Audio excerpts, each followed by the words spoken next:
galera, beleza? Como é que vocês estão? Meus amigos, hoje é segunda-feira, uma nova semana se inicia e como sempre com muita coisa pra gente comentar. E gente, o vídeo de hoje tá aqui em 4 temas. Quero começar trazendo algumas notícias variadas sobre o Brasil, até sobre o carnaval, para depois falarmos sobre a mídia, o consórcio.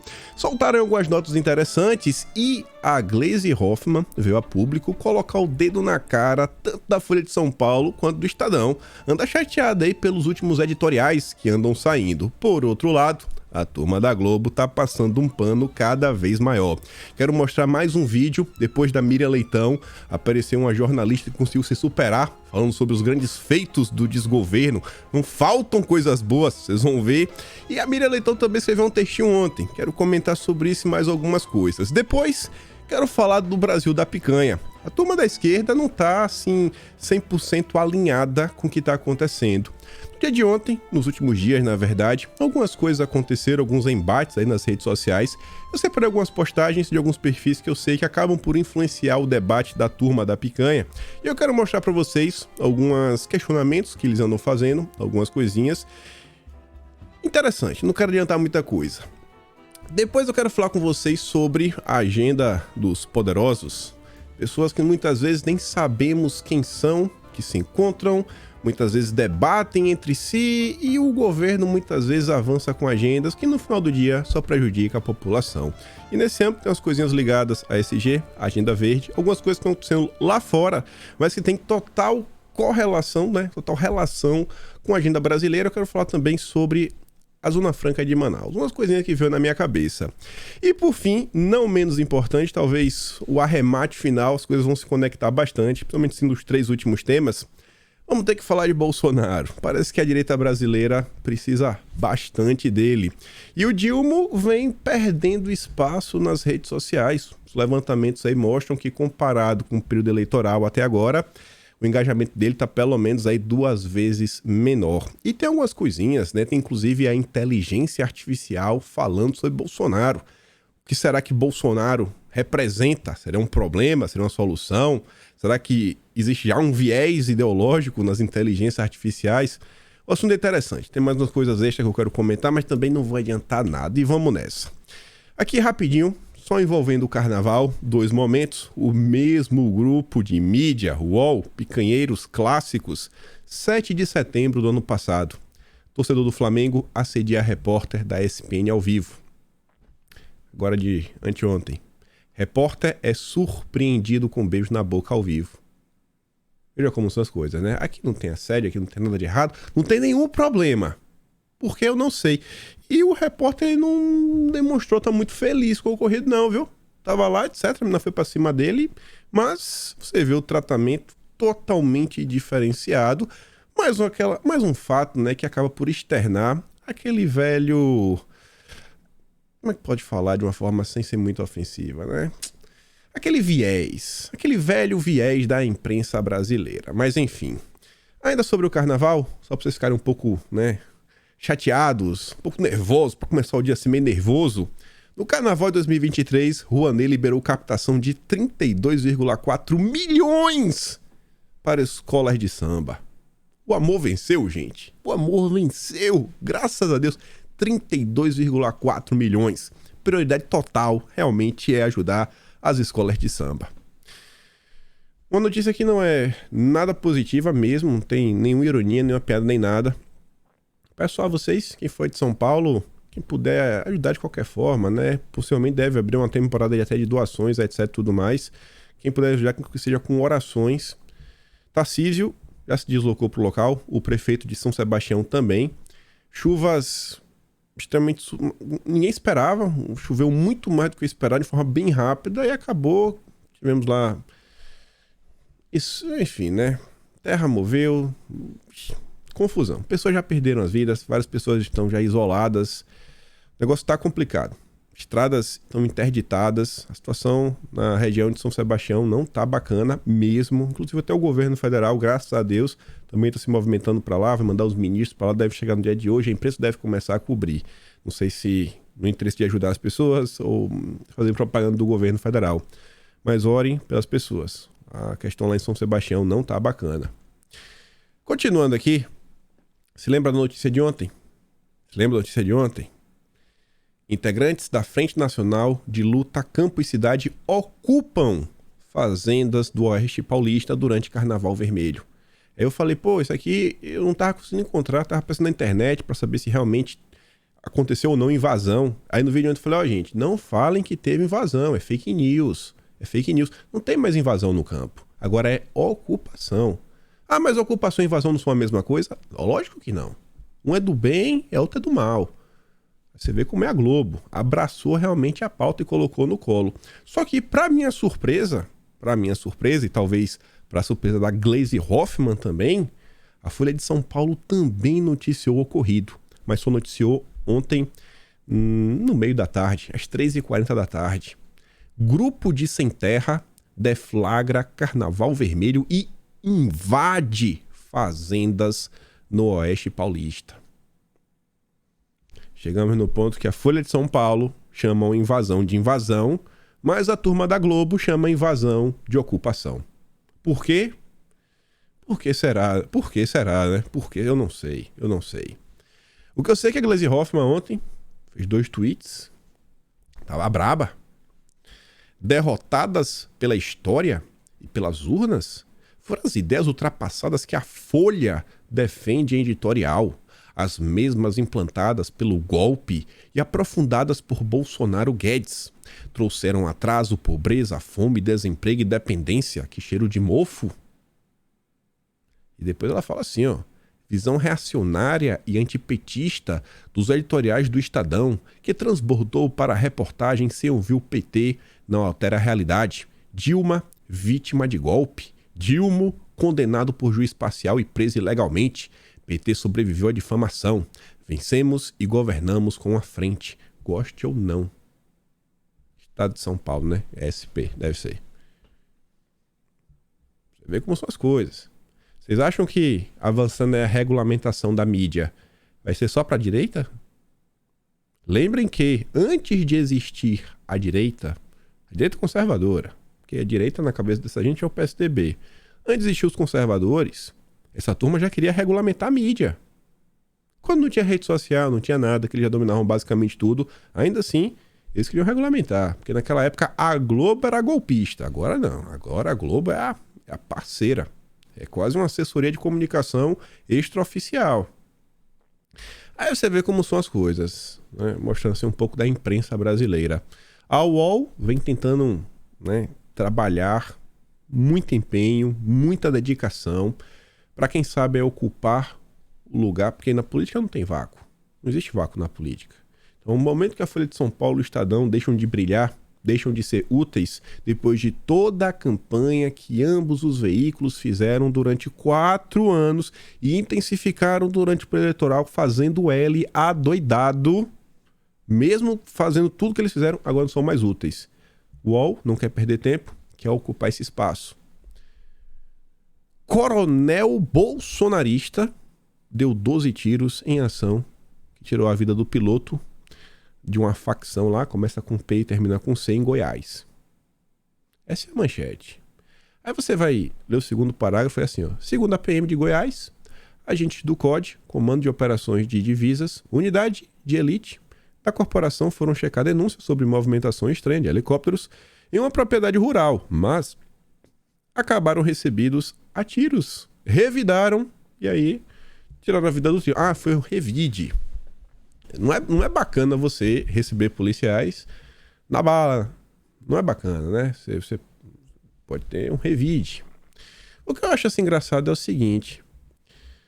O que é que muda o fato do coronel ser ou não ser bolsonarista? Eu não consigo entender. Muita gente estava questionando até o UOL no Twitter se o UOL não estaria, inclusive, ajudando a colocar um alvo nas costas aí do tal coronel. Pra marcar, ó, foi esse cara aqui, viu? Viu, facção? Quiserem resolver o problema, é esse daí, viu? Vai atrás dele. Mas é o consórcio. O consórcio, a gente não pode falar muita coisa, a gente sabe como é. E aí, enquanto a Gleisi Hoffmann anda muito chateada com a Folha de São Paulo, com o Estadão, entre os 3 maiores jornais, né? Jornais impressos. Estadão, Folha e o Globo. São os 3 maiores. No momento. Aí vejam só. Aqui é Central Globo News. É no mesmo lugar dos estúdios I, mas não é tão bom. Os mesmos participantes, mas não é a mesma coisa. Mas vamos ouvir. Vamos ouvir a senhorita. Ele tem tido várias boas notícias. Várias. O salário mínimo, o aumento das bolsas, o... Minha Casa Minha Vida. Minha Casa Minha Vida retomada. Que ele é? Bolsa Família. O Bolsa Família agora que vai acrescentar as crianças. Ele tá, aliás, até eu acho que ele está fazendo um colar de boas notícias e depois pode ser que ele fique um tempo sem ter tantas boas notícias. Ele tem tido Várias boas notícias. Salário mínimo, R$18. Minha Casa Minha Vida. Não tem nada de novo. Em nenhum momento parou. Só tava se chamando Casa Verde e Amarela. Só isso. Só isso. Em nenhum momento parou. Nenhum momento. Centenas de milhares. Eu não sei, acho que chegou a bater mais de 1 milhão de casas entregues. Mas se não, foi centenas de milhares. Aí vem o Bolsa Família. Nada mudou até agora. Só mudou de nome. Deixou de ser Auxílio Brasil, agora virou Bolsa Família. Nada. As bolsas? Que bolsas? Que bolsas? Alguém tá ganhando bolsa aí? Bolsa... Ah, eu sei o que tá falando. É a bolsa de estudo. Aí teve aumento, né? Bolsa para mestrado, doutorado, etc. Isso é bacanérrima. Tá? E pro povo, pra população, teve o que realmente de bom? Em nível de segurança pública, aconteceu o quê? Em nível de infraestrutura real, o que é que foi prometido? Nada. Segundo a Jorna, é um colar de boas notícias. É tanta boa notícia que daqui a pouco não vai ter mais, vai esgotar. Gente, não teve nada. Ela não consegue citar nada. Aí fica lá queixada do fundo, né? Queixada, teve isso, teve aquilo outro. Sendo assim numa pompa, né? Com o MacBook dela. É um negócio assim, ridículo. É o que se tornou a Rede Globo. Isso que se tornou a Rede Globo. Por isso que a Glaze não reclama. Por isso que tem prioridade na hora de receber informações, de receber imagens, como foi a questão do dia 8, né? O Fantástico, em primeira mão. Tem também, né, prioridade na hora das exclusivas. Aí depois o jornalismo não entende. Tem que ser bom profissional. Qualidade Estúdios I. Aí vem, mesmo Globo. Americanas, oi, toque. Por que tantas empresas estão em crise? Por que será, né?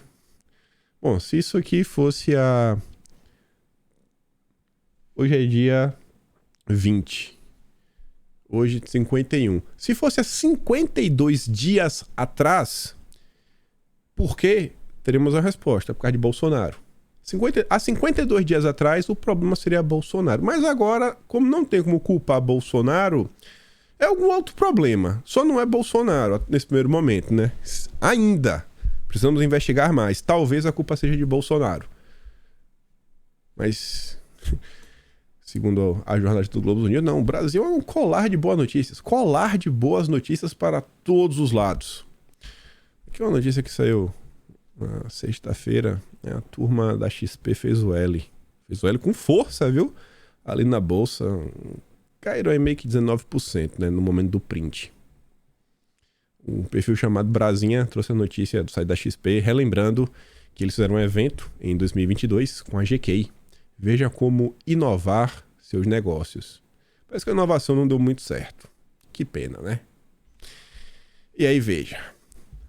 Na coluna da Miriam Leitão, no dia de ontem. Preço impagável do erro econômico. A dinâmica criada pelas falas do Dilma na economia ameaça seu próprio projeto. Foi o que ouvi de pessoas de fora do executivo. A Miriam Leitão, depois de tudo que ela falou, aquele vídeo que circulou nas redes sociais, ela vem para escrever aqui que, assim, o que já tá horrível, pode ficar ainda pior. Pode ver o projeto realmente ir pro saco. Imagina, pra Miriam Leitão tá falando isso daí é porque tá complicado. Ela fala, né? A relação de ministros e funcionários graduados da área econômica e até de outras áreas com o Banco Central não é problemática. É cooperativa e franca. Circulei na semana que passou em Brasília, constatei isso na prática. Mesmo assim, o país parece estar vivendo um conflito na economia pela maneira como o presidente da República fala com o Banco Central ou sobre temas econômicos. Você já imaginou se fosse Bolsonaro? Lula tem se comunicado de forma errática e sem estratégia e provocado muitos ruídos. Mas assim, como assim sem estratégia? Como assim errática? Se o que o Lula está falando é que o PT também assim, fala, isso está na resolução do PT lá do aniversário de 43 anos do partido, como assim sem estratégia? A quem a Miriam Leitão quer enganar com suas palavras? Como a palavra de um presidente é sempre muito forte quando ele fala, autoriza outras pessoas do governo ou do seu partido a dispararem suas opiniões sobre a economia. Não, mas essa é a opinião oficial do partido. A opinião oficial está na resolução. A Miriam Leitão deveria parar de enganar as pessoas. Nessa Torre de Babel, quem se enfraquece é o ministro da Fazenda. Está muito preocupada com a Haddad. A dinâmica criada pelas falas do Dilma na economia ameaça seu próprio projeto. Foi o que eu ouvi de pessoas de fora do executivo. A matéria é mais longa. Ela, inclusive, fala que conversou com 2 altas autoridades do judiciário que também demonstram, sabe, assim... Esses dias tá me faltando as palavras. Assim, tá perdido. Fala assim, cara, tô perdido. Não tô entendendo o que tá acontecendo. Demonstram que estão perdidos no bate-papo. Assim, cara, não tô acontecendo. O que é que o Dilma está fazendo? Nossa, o nosso grande estadista está mais revanchista e mais petista do que nunca. Quem poderia imaginar? A turma da direita estava certa? Sobre tudo que eles falaram durante o pleito eleitoral? Sim, a turma da direita estava certa. Estava. E aí eu quero mostrar para vocês alguns embates que a picanhagem vem tendo aí. Veja só como são as coisas. Esse rapazinho aqui, ali da imagem, né, ali grande, é o Elias Jabbour, guru da economia picanheira. Guru mesmo. É o brasileiro de maior destaque acadêmico para falar sobre o país vermelho. É referência mundial, reconhecido pelo Partido Comunista de lá. É o suprassumo da economia picanheira no Brasil. E vem passando pano para tudo que o desgoverno vem fazendo. Ele tá passando tanto pano que um perfil chamado Flávio Medrado, é um cara mais à esquerda, postou esse vídeo falando o seguinte, ó. A meta de inflação, criticada pelo lulista abaixo, é definida pelo Conselho Monetário Nacional, instituição onde o governo tem maioria. Segundo Elias, estamos diante do estranho caso no qual o governo se autogolpeia para permitir a volta de Bolsonaro. O que é que ele quer falar com isso? Vamos ouvir e eu explico de forma mais clara. 2016 é outro golpe, acho que existe outro golpe em andamento que vai se consolidar com a redução das metas de inflação no ano que vem, que vai cair para 3%.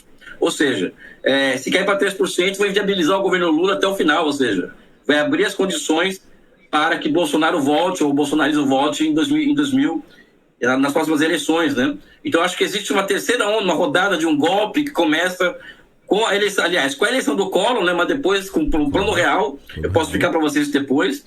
Depois do golpe de 2016, né? Antes disso, 99, com as políticas de meta de inflação, TPE macroeconômica, agora a previsão de que ano que vem devem serem reduzidas as metas de inflação, o que vai acabar com a possibilidade de sucesso do governo Lula, né? Então foram 5 golpes. 5 golpes. Desde o Collor é tudo golpe. Tudo é golpe. Tudo é golpe. Só tem golpe nesse país. Gente, ele tá falando que o governo não vai ter o que fazer por causa da meta de inflação. Sabe quem define a meta da inflação? É o governo. Porque o Conselho Monetário Nacional, que é quem define a meta de inflação, é composto por 3 pessoas. Roberto Campos Neto, Fernando Haddad e Simone Tebet. Só precisa de 2 votos, né? São 3 pessoas. Quem tem 2 votos vence. Se o governo quiser aumentar a meta de inflação, é só ele propor, e com o voto da Simone Tebet e do Haddad, a meta de inflação será aumentada. Simples assim. Ou você acha que a Simone Tebet e o Haddad vão voltar contra o Dilma? Não. O governo que não quer. E já estão aí tentando criar narrativas. E o interessante é que esse é um dos assuntos, como vários outros, que está fazendo com que várias pessoas da esquerda comecem a questionar. Cara, peraí, vocês estão fazendo a gente de idiota. Vocês estão fazendo a gente de idiota. Vocês estão querendo criar já um espantalho para colocar a culpa do fracasso do desgoverno. Isso não é a única postagem. Isso daqui é um perfil também é da esquerda. Dá para falar que é de esquerda mesmo. Perfil de esquerda. Ele coloca ali uma matéria no Globo. Quem te viu, quem te vê. Lula hoje deixa borduna na autonomia do Banco Central. Beleza, mas nem sempre foi assim. Quando Renan Calheiros assumiu a presidência do Senado em 2015, Lula ligou para lhe pedir que incluísse na pauta de votação a autonomia do Banco Central. Partiu daí a decisão do senador de, inclusive, tratar do tema em seu discurso de posse. O alvo do petista à época era Joaquim Levy, então ministro da Fazenda, a quem um petista queria enfraquecer. Essa matéria é no Lauro Jardim. Aí o perfil da esquerda fala o seguinte, e tem adolescente de 50 anos que segue acreditando no teatro que o Dilma fez para parecer que o PT é contra os juros estratosféricos do Banco Central. Então, cara, é piada, eles só querem criar um espantalho para bater. E eu suponho, eu venho acompanhando a esquerda para tentar entender, quando ele fala adolescente de 50 anos, acho que tem algumas pessoas em específica, que são um pouco mais velhas, que são influenciadores, tem canais e tudo mais, que, assim, tá ridículo as defesas, tá ridículo. Gente que no passado era uma voz um pouco mais dissonante, que eles falam assim, não, um pouco independente, não é aquela turma louca do PT, um cara de esquerda, não é petista maluco, agora tá petista maluco. Duas pessoas diferentes. Duas postagens, inclusive, é de uma pessoa que tem voz dentro da cúpula de um partido da esquerda. Tomem cuidado com quem pinta a nossa submissão aos Estados Unidos como pragmatismo, jogo de longo prazo, etc. Muitas vezes as coisas simplesmente são o que são e o rei está nu, mas seus apologistas insistem em falar no tecido invisível de sua roupa. O cara tá criticando o seguinte, olha o que tá acontecendo no Brasil, as ordens parece que estão vindo lá de fora. Parece que os Estados Unidos estão mandando aqui dentro, em várias decisões, passei em Davos, União Europeia, o BID, todo mundo, o que é que tá acontecendo? Vocês não estão vendo o que tá rolando? Vocês não estão vendo? E outro perfil fala o seguinte, prestem atenção na malandragem, tem gente que fala que tem que acabar com a divisão no país, mas quando você conversa com bolsonaristas, eles dizem que você está sendo cooptado ou fazendo o jogo do fascismo. O que eles querem não é o fim da divisão, mas a submissão ao petismo. Depois é interessante você parar para ver, porque além de criticar a própria esquerda, você vê que o cara tá falando assim, já começa a existir algum tipo de diálogo com o bolsonarismo. Já começa a existir. Então, assim, você vê que tem parte da esquerda que já começa a entender, não acho que aquela galera é o monstro que a Rede Globo pinta. Não é o monstro que o Dilma fala em seus discursos. Talvez Bolsonaro não seja o demônio. Talvez Bolsonaro tenha feito alguma coisa boa pelo Brasil, né? Quem sabe? Não sei. Talvez... Aí agora essa turma olhando, né? Talvez realmente Bolsonaro não tenha colocado fogo na Amazônia. Se a gente for parar pra pensar, talvez ele estava realmente preocupado com o Brasil. É por isso que ele foi tão atacado. Os bolsonaristas estão, né, entrando aí na bolha da esquerda. Interessante. Confusões.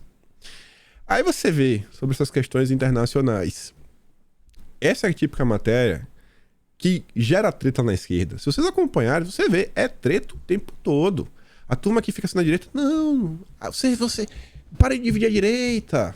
Vocês já viram a esquerda brigando em público? É todo dia. Todo dia a turma tá brigando. Só quem não vê, quem não acompanha. Mas enfim, Dilma acerta a ligação com Zelensky. Kiev aceita a proposta brasileira na ONU. Só que o interessante dessa matéria, na verdade, é sobre o chanceler brasileiro, o Mauro Vieira. O Jamil Chad fala o seguinte, que o Dilma deve telefonar para o Zelensky nos próximos dias, etc, tudo mais, numa aproximaçãozinha da Ucrânia. Há um pedido do líder ucraniano para uma conversa com Dilma desde a posse, mas a oferta ganhou forma depois que os chanceleres dos dois países se reuniram neste sábado em Munique, na Alemanha. Sabe onde? Na conferência que o Jorginho Soros estava palestrando. Nosso chanceler estava lá também. Teve mais de 18 reuniões bilaterais. Para discutir o quê? Eu não sei por que esses europeus estão tão interessados no Brasil quando a Europa está passando por uma crise energética, crise alimentar, desemprego aumentando, violência assim, em níveis catastróficos, né, e alarmantes para o padrão europeu, óbvio, não está igual ao Brasil. Mas estão muito preocupados com o Brasil. Muito preocupados.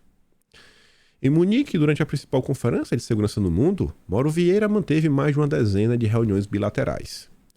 Fico me questionando, né? O que foi discutido? Com certeza, agenda verde. Isso é óbvio, né? Foi um dos tópicos. E sobre isso, olha o que está rolando. Que a gente pode receber de notícia aí no pós-carnaval. O PDT pode ter apoio do PT para presidir a Comissão do Meio Ambiente. E a pessoa que quer assumir a comissão já falou o seguinte, que sendo presidente da Comissão do Meio Ambiente vai trabalhar, a prioridade vai ser fortalecer a legislação ambiental do país e atualizá-la para o contexto da crise climática. Abre aspas. É preciso frear o lobby de alguns campos que buscam desmontar a legislação ambiental e aprofundar a crise climática e hídrica no país. Sabemos que esses setores antiambientais têm um lobby muito grande no Congresso. Gente, na boa, quando a gente para e olha assim, os últimos 10, 20 anos, toda hora que sai alguma matéria falando que está agindo contra o meio ambiente, a cada 10 matérias, umas 8 são os agricultores. As outras 2 devem ser garimpeiro. Alguma notícia ligada à mineração. Agro e garimpo. Ou agro e mineração. São vilões. Sempre colocados como vilões. Mas tem o agro do bem. O agro da agricultura orgânica, tipo MST. Esse daí vai ganhar espaço. Então, fico olhando para essa situação.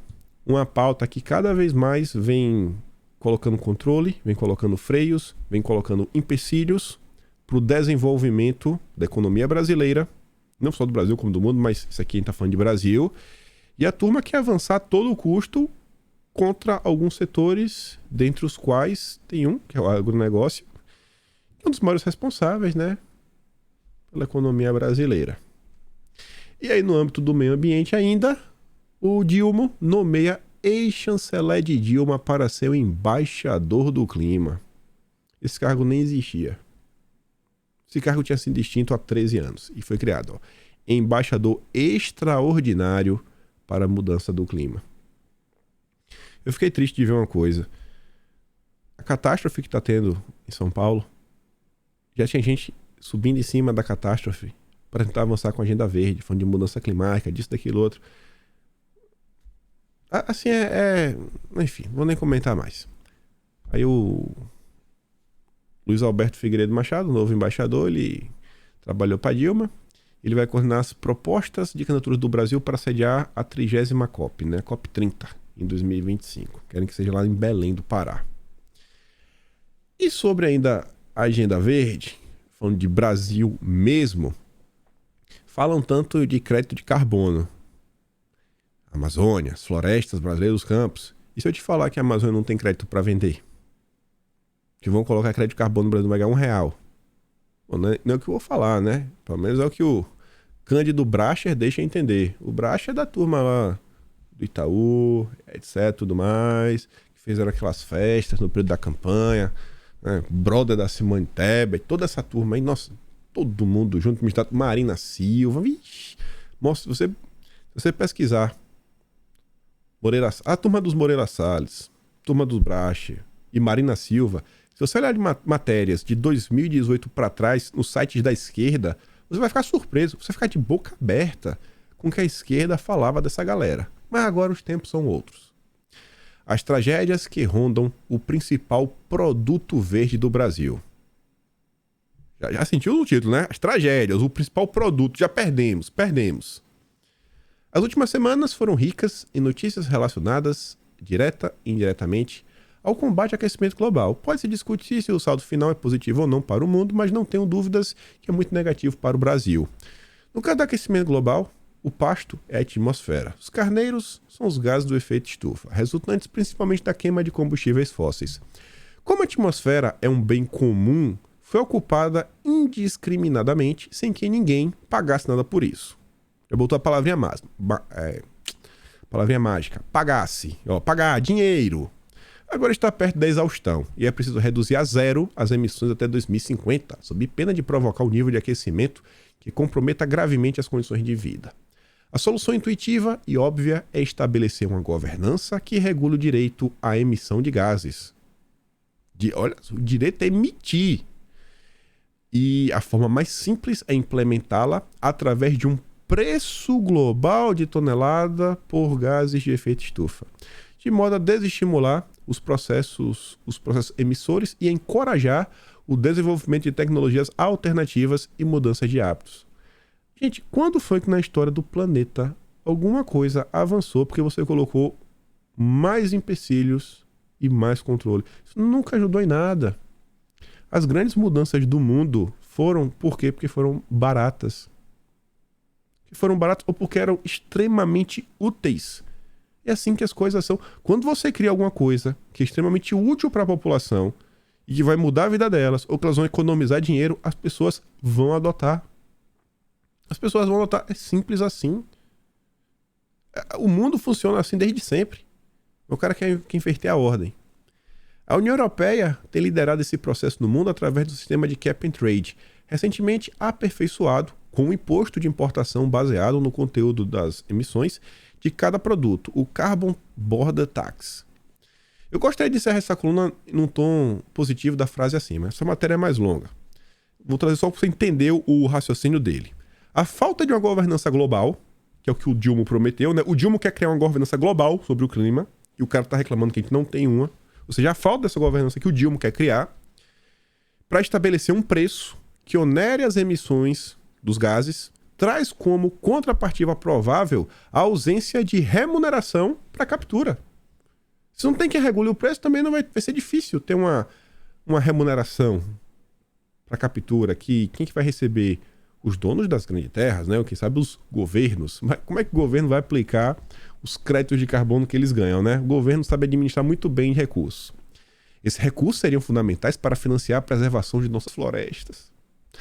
Para agravar ainda mais a situação, olha só, o The Guardian, tradicionalmente preocupado com questões ambientais, publicou ampla reportagem na qual afirma que mais de 90% dos créditos de carbono provenientes de florestas tropicais não tem nenhum valor. Tem valor. Não tem valor. 90 não tem valor. Você que achou que o Brasil ia ganhar bilhões, não tem valor. Não tem valor, gente. Quem disse isso? O The Guardian. Com base em quê? Bom, a pesquisa citada aponta que a empresa americana Verra, uma empresa americana, a gente já falou da Verra no passado, em um dossiê sobre créditos de carbono. Que eu falava assim, quem é que define o que é... Eu botava algumas perguntas ao longo do dossiê. Quem que define o que é SG? Quem é que diz quem pode e quem não pode regular? Quem é que certifica as certificadoras? Eu fazia exatamente essa questão. Eu falava, quem que falou que a Verra ela pode certificar? Quem determinou que a Verra é a referência mundial para o que é carbono e o que não é? Certifica 75% de todos os créditos de carbono negociados no mercado voluntário utilizando critérios de avaliação falhos. Engraçado que, pelo menos, ele concorda, né? Que a Verra... Não sei se você entendeu. Ele fala que a Verra, ela utiliza critérios de avaliações falhos. Ou seja, precisa de uma nova empresa. Ou seja, quem que vai definir o crédito bom e o crédito mau? Ainda mais no mercado onde diversas dessas grandes empresas falsificam dados ambientais. É o chamado greenwashing, que seria uma lavagem de dinheiro verde. Falsificar números para fingir que é ESG. A empresa reagiu vigorosamente e outros órgãos da comunidade científica a apoiaram. A ciência está com a Verra. Mas a polêmica está criada e, naturalmente, afeta negativamente o valor que se pode obter com a conservação e a recuperação de florestas tropicais. A grande questão é essa. Não estou queimando o filme à toa. É alguém que quer ocupar espaço. A Verra cobra para certificar. Não é barato. Eu trouxe na época uma tabela mostrando quanto eles cobram, a depender da empresa, né, que está nas cotas. Quanto mais créditos você emite, menor fica lá o valor final para você sair calculando lá os créditos e tudo mais. Você paga para você ter esses créditos, para ela certificar para você. Olha como são as coisas. Aí você pega tudo nesse âmbito, falamos aqui um pouco de Brasil. Quero ir lá para fora, para voltar para o Brasil de novo. E vem comigo. Trazer aqui a discussão para a Austrália. Essa postagem aqui foi de hoje à tarde aqui na Austrália, né? Era 4 da tarde, mas 3 da manhã de hoje no Brasil. O Malcolm Roberts, ele é de um partido chamado One Nation, é um partido de direita mesmo, não é direita PSDB, direita mesmo na Austrália. É um partido que, pesquisem depois quem é Pauline N-E, Hanson. Você lembra aquela banda Hanson? É Hanson. Pesquisem sobre essa mulher.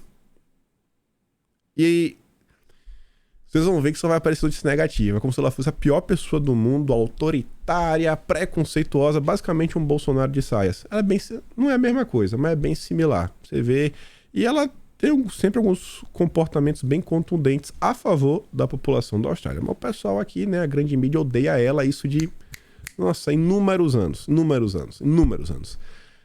Há mais de 20 anos atrás ela concedeu uma entrevista, uma vez perguntando para ela sobre migração. Aí ela falava que não dá pra entrar todo mundo. Você tem que dar uma ponderada, né? Você tem que planejar. Até pra não piorar a vida de quem já tá morando aqui. Pronto. Até hoje, o pessoal pega essa entrevista e fala que ela é ista. É ista e não gosta de estrangeiro, né? Que é outra começa com xeno, enfim. Aí coloca essa peste. Eu adoro entrar na discussão. Quando comenta, eu não acompanho o presidente daqui como acompanho o presidente do Brasil, nem 5%. Mas o pessoal daqui acompanha muito menos que eu. Aí fala, isso aqui. Eu falei, cara, por que a Pauline Hanson é isso? Não, porque... Eu falei, tu pode me mostrar algum vídeo dela falando isso? Aí, acabou aí a conversa. Se você pedir a pessoa, não, você pode me provar onde foi que ela falou isso? Acabou a conversa. É igual no Brasil a questão de Bolsonaro. Mas enfim, voltando aqui. Austrália. O Malcolm Roberts comenta o seguinte, ó. As 215 maiores empresas prestem a serem atingidas com um imposto multibilionário sobre o carbono, que é exatamente o que o Cândido Bracha está pregando, a criação de um imposto de emissão. Como eles aumentam seus negócios quando eles precisam reduzir a produção? E, gente, carbono é energia.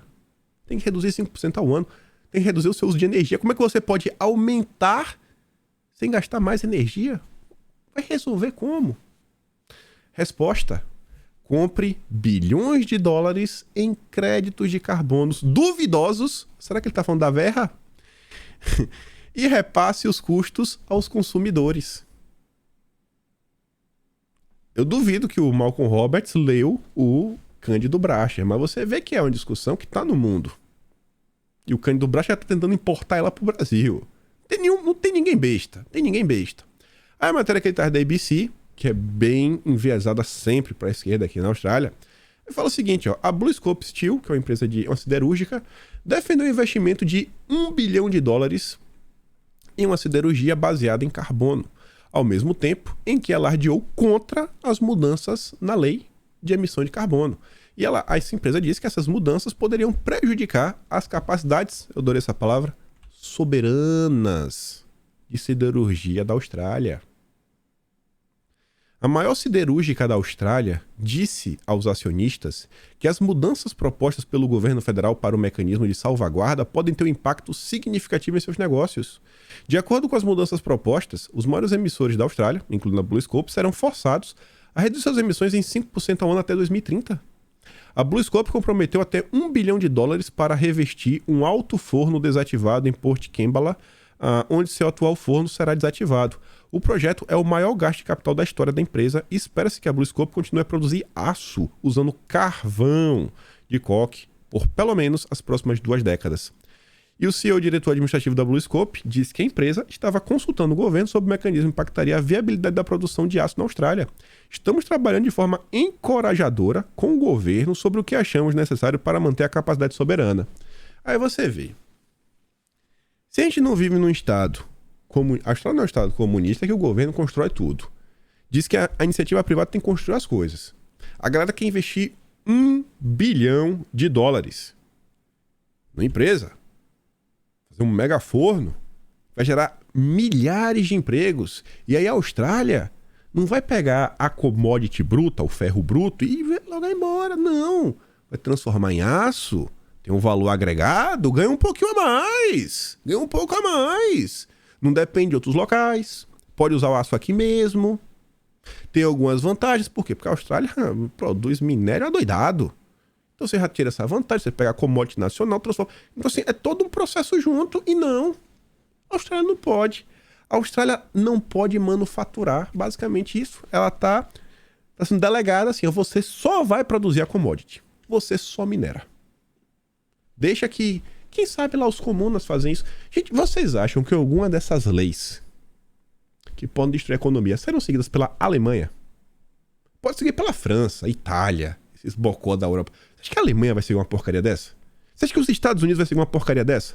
Você acha que a Índia? Você acha que os comuns? Você acha que a Rússia vai seguir uma porcaria dessa? É só os orelha seca. Batendo continência. União Europeia. Quando eu vi isso daqui, eu lembrei de algumas coisas que eu estudei na época de escola. Talvez vocês também. Não é 100% igual. Óbvio. Óbvio que não é 100% igual.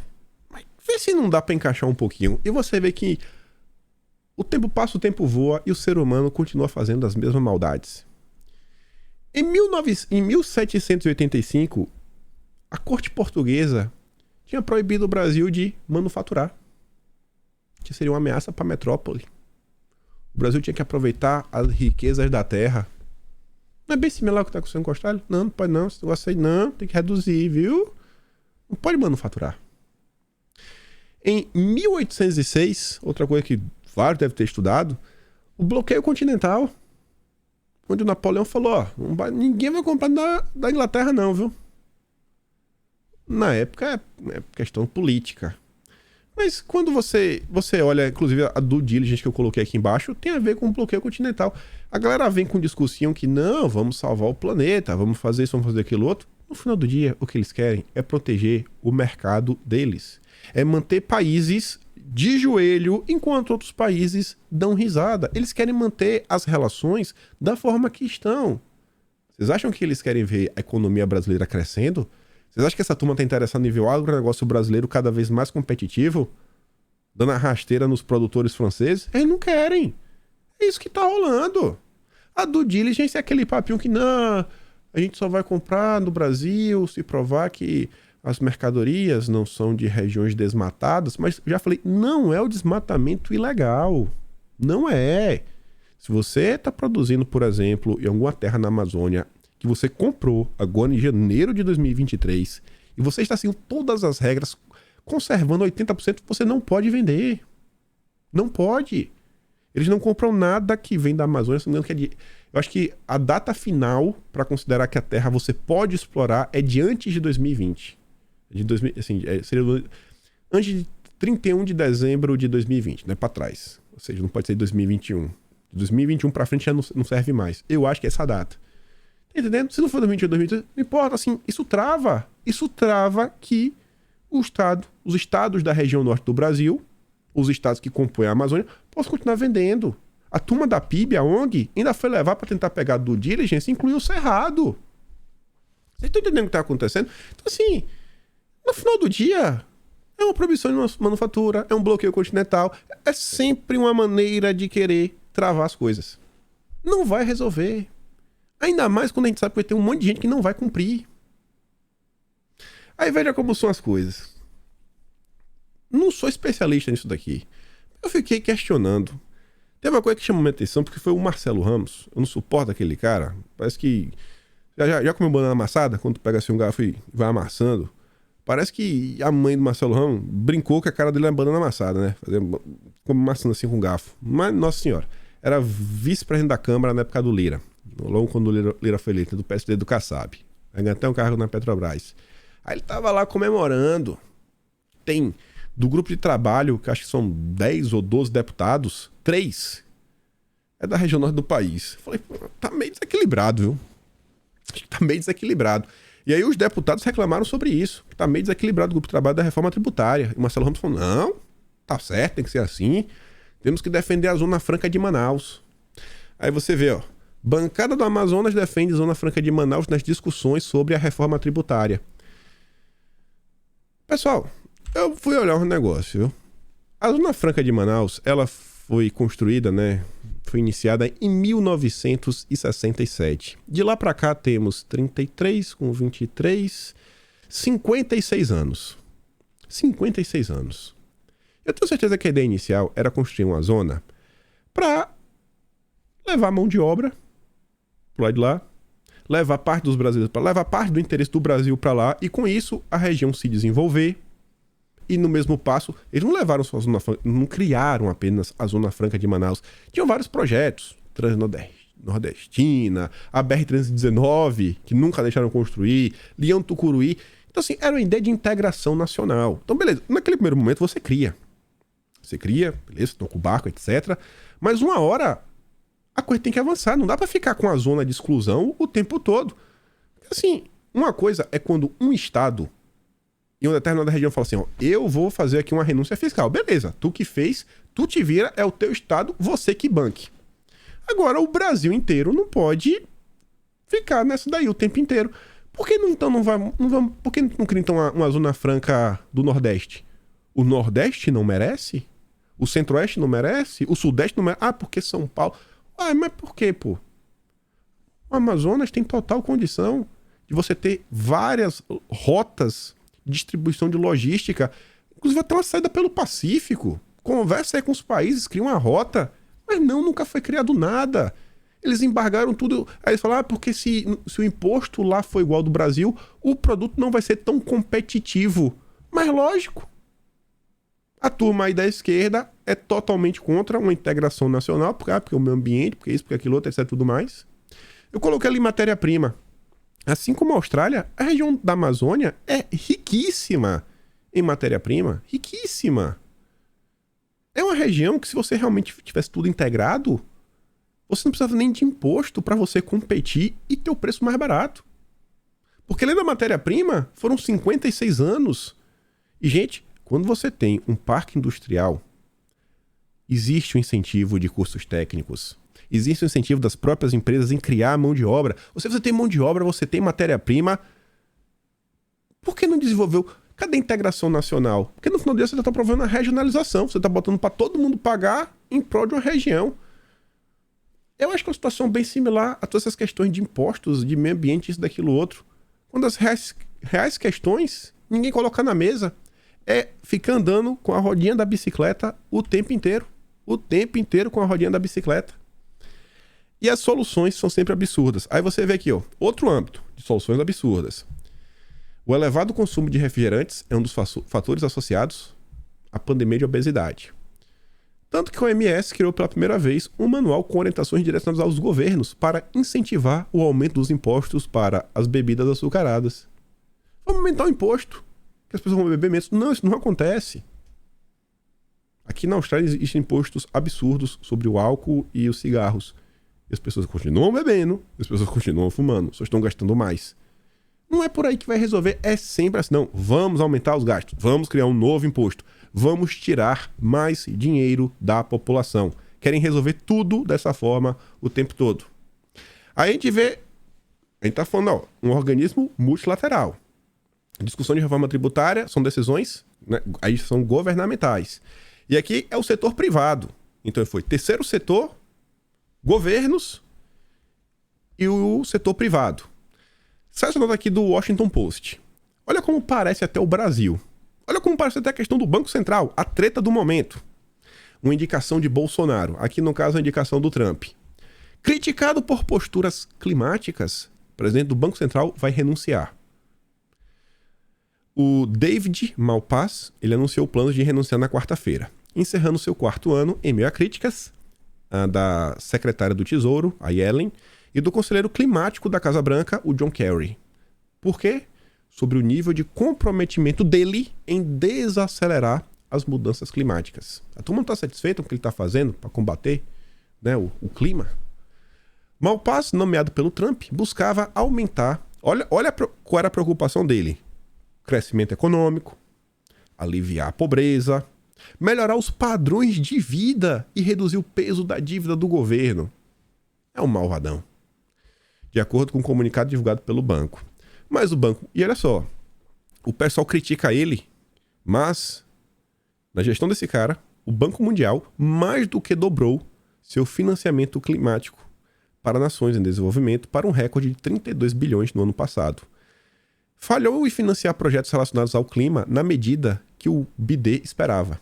Mesmo dobrando, ele falhou. Não tá bom o suficiente. Dobrar não tá suficiente. Só que tem mais números pra vocês ficarem assustados. Aí fala assim, com o Congresso relutante a ajudar o BID a cumprir seus compromissos de ajudar os países em desenvolvimento com a mudança climática, a Casa Branca tem se voltado cada vez mais para instituições financeiras globais para ajudar na redução das emissões de gás de efeito estufa e no reforço das defesas de adaptação contra o mundo em aquecimento. Está se voltando aí para coisas como o Fórum Econômico, como os organismos multilaterais, como a turminha que vem promovendo o ESG, pedindo ajuda do setor privado. Me ajuda a avançar com as pautas que eu não consigo vencer no Congresso. O mundo mudou e precisamos que estas instituições vitais mudem junto com ele. Quem diz é a secretária do BID, a secretária do Tesouro, a Yellen. Malpasso recebeu pedidos em setembro para sua remoção, depois que ele se recusou a dizer que aceitava o consenso científico de que a queima de combustíveis fósseis pelo homem estava aquecendo o planeta. O banco diz que estabeleceu uma meta para o financiamento climático chegar a 35% de seus empréstimos totais. 35%. Olha só, de todos os empréstimos de um banco mundial, 35% para financiamento climático. Um número que muitos funcionários do governo e ativistas climáticos dizem ser muito baixo. Vocês estão entendendo? Não é o suficiente. O banco não é para combater a pobreza, melhorar os padrões de vida, ajudar os governos a reduzir a dívida. Não. Olha o foco. Olha qual é o foco. Olha onde está a preocupação. Essa daqui estava no vídeo ontem. Comentar bem rápido. Esse aqui é um assunto que eu já tinha visto. Já tem uma matéria já guardado. Aí eu tava passando anteontem, né, no Twitter, aí eu vi o Ivan Kleber compartilhando, ele mora lá em Londres, na Inglaterra, aí ele fala, nesse sábado ocorreu um protesto em Oxford contra o projeto da cidade de 15 minutos. Esse projeto impõe restrições aos moradores com o objetivo de combater as mudanças climáticas. Sabe como é que é isso? A cidade vai ser dividida em zonas, aqui tá mais ou menos uma divisão, aqui tá o Nigel Farage, os bloqueios da mudança climática estão chegando. É como se fosse um lockdown climático. E aqui tem um site que explica, que é o seguinte, ó. A cidade de 15 minutos, como é que funciona, né? Eles querem tentar colocar e com isso testar filtros de tráfego para reduzir o uso de carros como parte da estratégia de desenvolvimento da cidade de Oxford para 2040. Sob o pano do filtro, Oxfordshire será dividido em 6 distritos. A partir de 2024, os residentes poderão dirigir em seus bairros, mas as câmeras de reconhecimento de placas multarão os carros particulares em 70 libras por passarem no filtro sem permissão. Se você sair da região que você pode dirigir para outra zona, na sua mesma cidade, 70 libras de multa. Mas bicicleta e transporte público estão isentos. Os residentes podem solicitar uma permissão para dirigir através dos filtros até 100 dias por ano. Se você quiser sair da sua região com seu carro, você tem direito a 100 vezes por ano. Olha que lindo.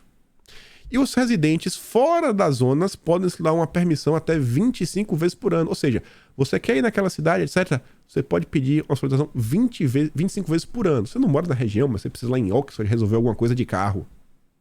25 vezes. Depois, aí, irmão, tem que pagar o cacauzinho. O Conselho do Condado diz que o plano não visa conseguir coagir os... Não visa coagir, não tem coação dos moradores a permanecerem em seus bairros, mas sim abordar o congestionamento do tráfego, tornando a caminhada, o ciclismo, o transporte público e compartilhando a primeira escolha natural. Grandes organizações de mídia como The Guardian, Reuters, PolitiFact, USA Today, The Times, BBC se posicionaram para apoiar. O consórcio está apoiando. E ainda desacreditando a dissidência, chamando todo mundo de maluco. Olha como são as coisas. Trazendo para o Brasil, posso estar enganado, mas eu estava ouvindo um podcast certa vez do Carioca e do Bola, a Turma do Pânico, cresci ouvindo essa galera, continuo gostando deles. E aí eu sei que o Carioca, ele tem um carro elétrico, ele já falou várias vezes, tem um Volvo elétrico. E ele falou que ele não pega rodízio em São Paulo, porque o carro dele é carro elétrico. Olha que bacana. Vocês já pararam pra pensar, gente? Vocês já pararam pra pensar que 70 libras de multa pra um trabalhador é muito? Mas 70 libras para um empresário que paga 5 mil euros num vinho é troco? Já pararam para pensar nisso? Já pararam que as ruas vão estar livres? Para quem tiver dinheiro, tudo vai sempre estar acessível. Você vai estar tirando o pobre da rua e deixando a rua bem confortável para ser transitada porque tem dinheiro. Que interessante, né? Eu fiquei pensando nisso. Aí você vê no Brasil o rodízio, carro elétrico. Um carioca falou, ele não pega rodízio em São Paulo. Quem tem dinheiro tem 2 carros. Quem tem dinheiro paga multa, não tá nem aí. E o pobre não tem nem dinheiro para comprar um carro mais. É como as coisas estão indo. Aí você acha que fala assim, porra, quando você acha que não tem como piorar, a ideia lá da Inglaterra é que é ser implementada também na Suíça. No Fórum Econômico, que o Haddad estava, junto com a Marina, um deputado suíço do Partido Verde já está promovendo a mesma ideia. E ele também incentiva a punir as empresas que não cumprirem os acordos climáticos. E esse perfil é até de um australiano com o background dele, a família dele é da Índia. Ele tá sempre um cara chamado Avi Yemini, um cara bem famoso. Estamos lá. Estão até agora em Alice Springs para falar o que é que realmente tá acontecendo por lá. Tá uma treta no momento na Austrália. Ele coloca esse vídeo, quem precisa da internet consegue achar. Tem um vídeo também sobre uma menina explicando, né, essa senhorita, todos os problemas dessa agenda. E aí, pegando tudo isso, queria dar um arremate final, né, trazer de volta para o Brasil. Vamos correr? Vai dar uma hora e 10, já tô sentindo. Presta atenção. Toda a mídia, todo o consórcio apoia todas essas causas. Tamo mal. Todo mundo apoiando. Quem discorda é doido. São pessoas controversas. Aí você vê que a gente está entrando agora num período que, além da imprensa, além das redes sociais, temos a inteligência artificial. Se você não usou, se você nunca se deparou com ela, ela veio. Eu não acho que ela veio para desaparecer, não acho que é o hype do momento, acho que ela veio para ficar. E, inclusive, deve ter integração em breve do ChatGPT com a suíte do Office, né? O Word, o Excel, o PowerPoint, e vai ser uma mão na roda gigantesca para diversas coisas, mas enfim. Veja como é uma inteligência artificial. Um cara fez uma pergunta, mandou ela classificar, fazer uma tabela com alguns nomes de políticos e pessoas e personalidades e falar se elas são controversas ou não. Aí você vê, ó, o Trump é controverso? Sim. O Biden? Não. Aí colocou o Putin e o Xi como controverso, né? O coreano também. Angela Merkel? Não. Macron? Não. Boris Johnson é. Bolsonaro também é. O cara da Índia, que o Soros não gosta, o Modi, também é. E o Trudeau, que fez e aconteceu, deu cambalhota. Meu Deus, o caso lá dos caminhoneiros do Canadá, o Trudeau não. A Jacinda, tocou terror na Nova Zelândia, também não. Elon Musk, carros elétricos que deveriam ser SG, levando homem para a Lua, satélites, ajudando até as escolinhas, inclusive até uma questão lá na Ucrânia. Rede social, tentando agora abrir o algoritmo, tornar realmente assim, dar poder para a população. Controverso. Ele é do mal. Já o Jeff Bezos, que tá aí, vai ajudar a Marina lá, né, nas ONGs, junto com o Leonardo DiCaprio, Fundo Amazônia. Esse é do bem. Esse não é controverso. Bill Gates não é controverso. Oprah também não. Aí depois botou lá, né, os famosos aí que é. Então você já sentiu o drama, como estão as coisas, né? A tecnologia mal surgiu e já mostrou para que veio. Aí nisso, tô sempre trazendo o Vivek. O Vivek tá sempre comentando alguma coisa interessante. Isso daqui eu acho que tem tudo a ver com várias coisas que tá rolando no Brasil, que eu venho comentando com vocês. Ele compartilha um vídeo, acho que é da CNBC, é aquele canal que é meio um negócio colorido. Aí tem o Larry Hogan, é um republicano, pode vir a ser um candidato a disputar as eleições presidenciais. Aí fala o seguinte, assista. Candidatos potenciais do republicanos, como o governador da Flórida, o Ron DeSantis, fizeram da educação uma questão fundamental e estão reprimindo as escolas que ensinam, né, teorias... Sabe como é, né? Bem colorido, arco-íris. Aí o Larry Hogan, ele discorda do DeSantis. Ele não acha que... não tem que se preocupar com o que a escola anda ensinando. Aí olha o que ele diz, ó. Eu sou um conservador de bom senso, né? Defendo um governo pequeno. Defendo um governo pequeno E para mim parece um governo grande, porque o governo está interferindo na escola. Ele é um liberal, libertário, quase. Sabe, é assim, gente, essa discussão defende um governo pequeno, defende um governo grande, ela é inócua. Inócua. Não serve de nada. No final do dia, na boa, não serve de nada. Nada. Tu prefere o quê? Vou te fazer uma pergunta. Tu prefere um governo gordo com 300 mil funcionários e quem que vai escolher todos os funcionários sem... Vou botar o cenário ideal. Vai escolher todos os funcionários sem que a imprensa reclame e sem que nenhum poder interfira, vai ser Bolsonaro. Ou tu prefere um governo com 5 mil funcionários, todos escolhidos pelo Dilma? Tu prefere qual dos dois? Tu prefere um governo de 300 mil? Ou tu prefere um governo de 5 mil? Eu tô escutando um governo de 5 mil, olhando a gestão de Bolsonaro, vai ter muita gente trabalhando. Muita gente. Muita entrega. Vários setores andando pra frente. O de 5 mil, vixi, vai sair até mais caro. Vai sair até mais caro. É só olhar o que aconteceu no passado. O tamanho do Estado não diz nada no final do dia. Nada. Não diz nada sobre a eficiência. Se o Estado é grande, mas os funcionários realmente trabalham, entregam alguma coisa, beleza, bacana, massa.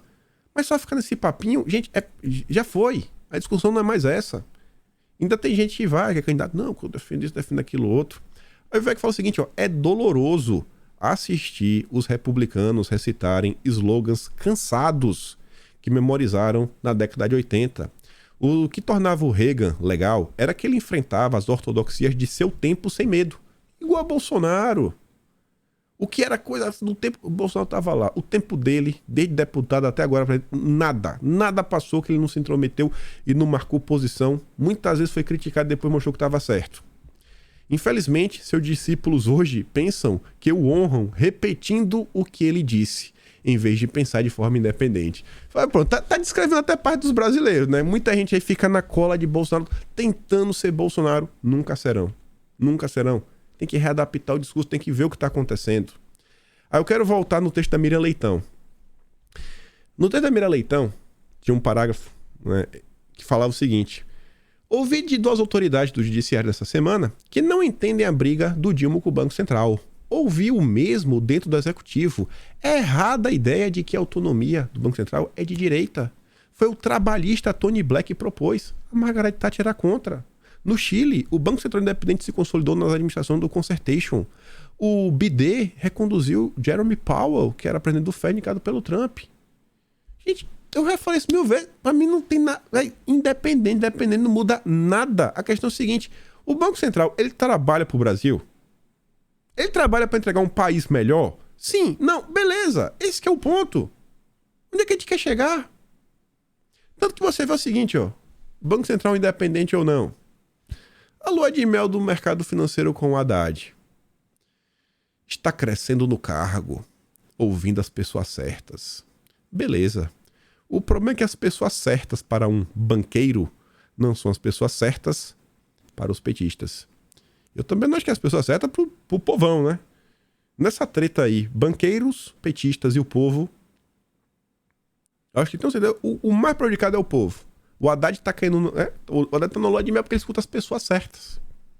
Escuta as pessoas certas. Quem são as pessoas certas?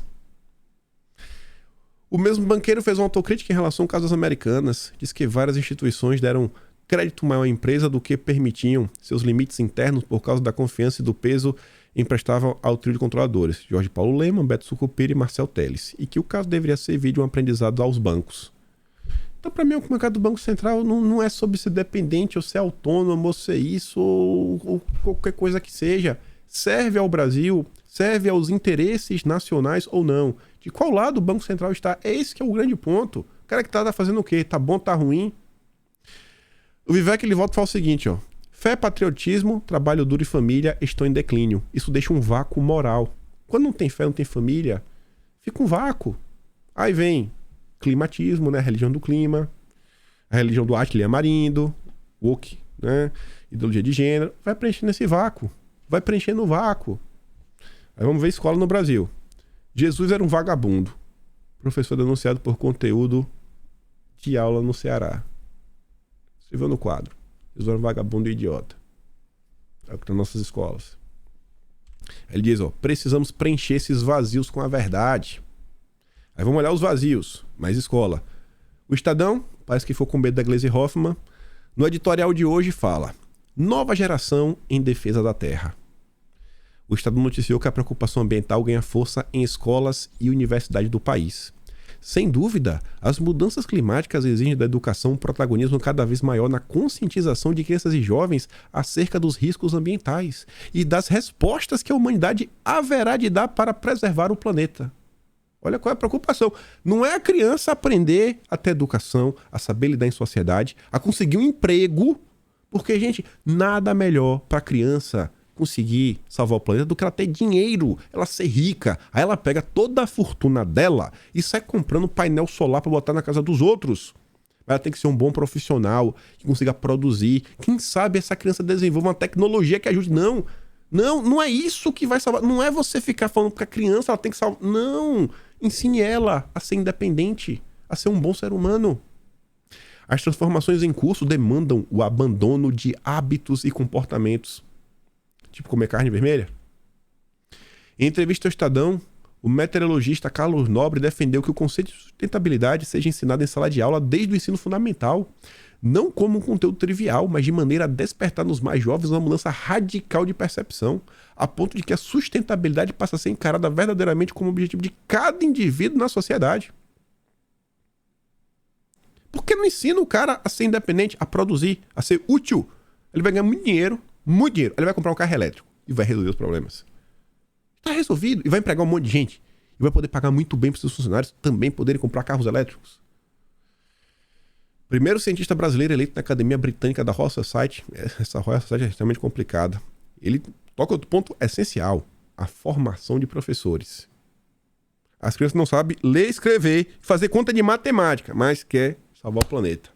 Não basta que as mudanças climáticas constem dos currículos. É por meio dos professores que os conteúdos chegam à sala de aula. Ao invés de produzir, melhorar a economia, fazer com que um país rico é um país que consegue cuidar disso. Um país rico tem infraestrutura, você consegue fazer as coisas. Se você tiver infraestrutura, você consegue, assim, nos Estados Unidos você vê, a Tesla tem inúmeros postos de recarga rápida de leste a oeste cruzando o país. Você consegue cruzar o país de um carro elétrico. Não tem como no Brasil, não tem infraestrutura para isso, porque o povo é pobre, carro é caro, imposto é caro. Em vez de resolver isso, e você cria condição para a coisa brotar, não quer vir através da militância. Essa agenda tá no editorial do Estadão de hoje. Tá o Cândido Bracher. É um cara que tá com os 3 dedos, os 3 dedos, o cara tem 10 dedos na mão, Enfim, bota 3 narizes, 20 dedos nessa pauta, na educação também, que é igual o Lema, a mesma ladainha o tempo inteiro. Essa agenda, eles vão tentar avançar, eles já estão avançando tudo, eles não param de falar sobre isso. Depois das eleições, o peso de imigração do brasileiro cresce 50%. Por quê? Porque o país está em caos. O Brasil está em caos, a pessoa está indo embora, está tudo dando errado. Mas qual é a preocupação? Vamos militar nas escolas. Vamos militar nas escolas. Aí no meio desse caos,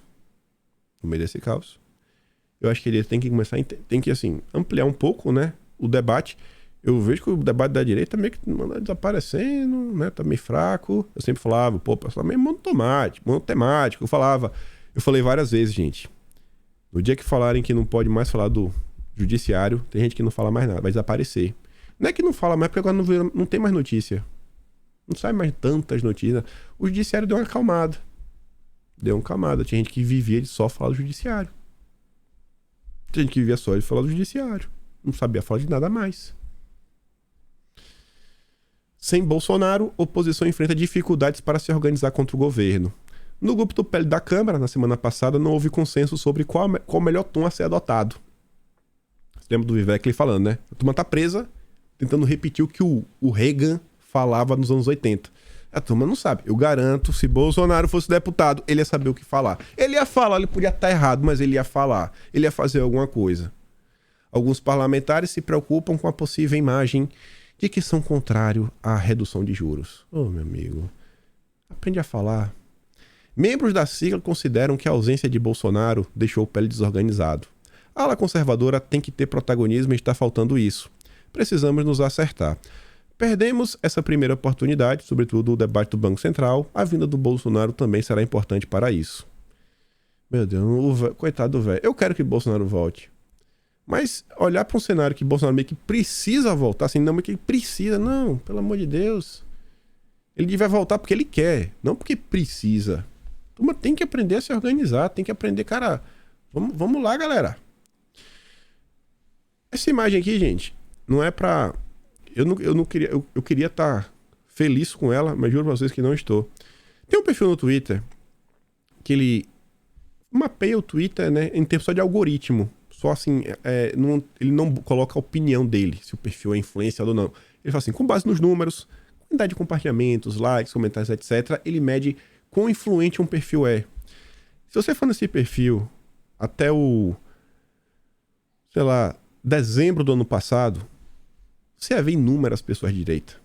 Inúmeras pessoas de direita. Normalmente, eu sempre ficava ali entre o quarto e o rank 2. Eu nunca fiquei rank... Acho que foi uma vez só no rank 1. Foi uma vez com a semana que eu falei muita coisa. Mas sempre ficava ali entre o rank 4 e o rank 2. Sempre ficava ali, né? Posições de destaque. Dos 20 perfis de maior engajamento no Twitter, da direita só tem eu. E é que eu nem tô tweetando muito. A direita tem que... Cara, eu tô olhando assim, cara, o que aconteceu com a direita, viu? No Twitter, chega e fala assim, rapaz, a turma desapareceu, viu? Não posso comentar mais nada, porque agora não tem mais judiciário pra comentar. Eu não sei mais o que é que tá acontecendo. E vários perfis da turma da esquerda. Mas mesmo com esse perfil da esquerda, pra não ficar todo mundo triste, o governo Dilma engaja menos nas redes do que na época da campanha. Não sei se é o que Bolsonaro também, porque assim... Falar de Bolsonaro também todo mundo falava, né? Bolsonaro falava uma coisa, todo mundo comentava. Mas a direita, ela tem que tirar a rodinha, gente. A gente não pode ficar dependendo de Bolsonaro pra tudo.